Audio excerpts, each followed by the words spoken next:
ఈ నరేటివ్ కాళేశ్వరం చుట్టూ క్రియేట్ చేయాలనేటువంటి ప్రయత్నాలే జరుగుతున్నట్టు కనిపిస్తున్నది. సార్, ఇక ఇంటర్నేషనల్ అఫైర్స్ విషయానికి వస్తే పశ్చిమాసియాలో మళ్ళీ ఉద్రిక్తతలు పెరుగుతూ ఉన్నాయి. తాజాగా ఇరాన్ హార్ముజ్ స్ట్రైట్ ని క్లోజ్ చేసింది. జలసంధిలో తమ అనుమతి లేకుండా ప్రయాణిస్తోన్న వాణిజ్య నౌకపై ఇరాన్ దాడి చేసింది. అందులో 11 మంది భారతీయులు ఉన్నారు. ఒకరు గల్లంతైనట్టుగా వార్తలు వస్తూ ఉన్నాయి. ఈ దాడిని అయితే భారత్ ఖండించింది. ఇరాన్పై అమెరికా విరుచుకుపడింది. 140 లక్ష్యాలపై భీకరమైన దాడులు చేసింది. ఇరాన్ కూడా బహ్రెయిన్, కువైట్, ఖతార్, ఒమన్లలోని అమెరికా స్థావరాలపైకి డ్రోన్లు, క్షిపణులు ప్రయోగించింది. ఇది సార్ వార్త. సో ఏంటి సార్ మళ్ళీ మొదటికి అంటే స్టేట్ ఆఫ్ ముందుకు వచ్చింది కన్నా కూడా ఇక్కడ స్టేట్ ఆఫ్ హార్ముజ్ తెరిసి ఉందా మూసేసిందా సమస్యది. క్లోజ్. ఇరాన్ ఏమో క్లోజ్ చేశాము అని ఇరాన్ చెప్తోంది. తెరిసే ఉంది, ఫ్రీగా షిప్స్ ప్రయాణం చేయొచ్చు, మా సైన్యాలు అక్కడ రెడీగా ఉన్నాయి సేఫ్ ప్యాసేజ్ కొరకు అని అమెరికా చెప్తుంది. తెరిసే ఉంటే సైన్యాలు ఎందుకు? ఇప్పుడు రోడ్డు తెలిసినదంతా పోలీసులు ఎందుకుంటారు అక్కడ? Traffic police. రోడ్డు మూసేస్తేనే కదా ట్రాఫిక్ పోలీసు ఉండేది. కానీ ప్రెసిడెంట్ అమెరికా ఏమంటుంది? తెలిసే ఉంది, మీరు మా సైన్యం ఉంది అంటే అర్థం ఏంటి?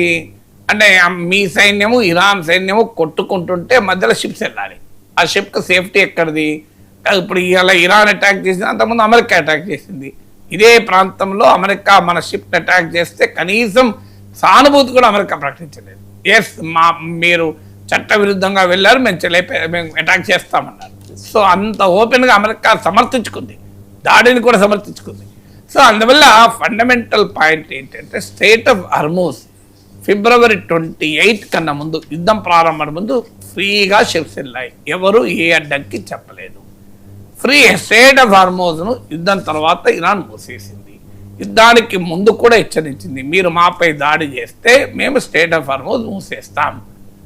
స్టేట్ ఆఫ్ హార్ముజ్ అనేది narrow stretch of water, Iran ఒమన్ల మధ్య ఉండే ఒక తక్కువ వెడల్పులో ఉండే సముద్ర జలసంధి. అంటే ఇక్కడ నుంచి 20% ఆఫ్ గ్లోబల్ ఎనర్జీ సప్లై జరుగుతాయి. అందువల్ల ఇక్కడ ఉన్న టోపోగ్రఫీ, జాగ్రఫీ రీత్యా ఇరాన్ సులభంగా దీనిపైన కన్నేసి ఉంచవచ్చు. సో ఇన్ని రోజుల యుద్ధం తర్వాత కూడా, ఇన్ని మాటలు అమెరికా చెప్పినాక కూడా స్టేట్ ఆఫ్ హార్ముజ్ ఇప్పటికీ స్టిల్ అండర్ ఇరానియన్ కంట్రోల్ అని క్లియర్గా అర్థమవుతుంది. ట్రంప్ ఏం చెప్పినా దాన్ని ఫ్రీ చేసడానికి నాటో దేశాలను కలిసి రమ్మంటే వాళ్ళు కలిసి రాలి. సౌదీ అరేబియాను కలిసి రమ్మన్న ప్రాజెక్ట్ ఫ్రీడమ్ అని ఒకటి ప్రకటించి మీరు రండి మనం కలిసి అటాక్ చేద్దామన్నారు. దానికి సౌదీ అరేబియా అంగీకరించలే. ఇప్పుడు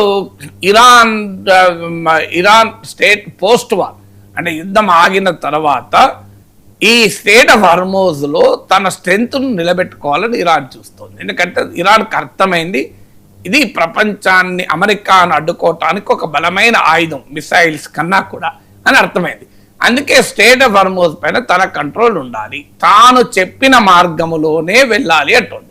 ఇప్పుడు ఫ్రీగా లేవని కాదు, తాను చెప్పిన మార్గం IRGCతో కోఆర్డినేట్ చేసుకొని, ఇరాన్తో కోఆర్డినేట్ చేసుకొని ఇరాన్ చూపించిన మార్గంలో షిప్స్ వెళ్ళవచ్చు, వేరే మార్గంలో వెళితే మేము అటాక్ చేస్తామంటున్నారు. సో ఎందుకు అంటున్నారంటే post war state of Hormuz పైన తన కంట్రోల్ పెట్టుకోవాలని. ఇదివరకైతే టోల్ ట్యాక్స్ కూడా వసూలు చేస్తామన్నారు. ఇప్పుడు టోల్ ట్యాక్స్ కాకపోయినా navigation state of Hormuz is at Iran's control. అందువల్ల తనకు నచ్చిన వాళ్ళను పంపిస్తుంది, నచ్చిన వాళ్ళను పంపదు, తనకు వ్యతిరేకంగా ఉంటే సంగతి తెలుస్తుంది. అందువల్ల effective control over state of Hormuz Iran చేతిలో ఉంది. అమెరికా ఏమీ చేయని నిస్సహాయ స్థితిలో ఉందని మాత్రం అర్థమవుతుంది. Sir, thank you so much sir. చాలా అంశాలకు సంబంధించి చాలా ఇన్డెప్త్గా విశ్లేషణ అందించినందుకు. ఇది ఇవాల్టి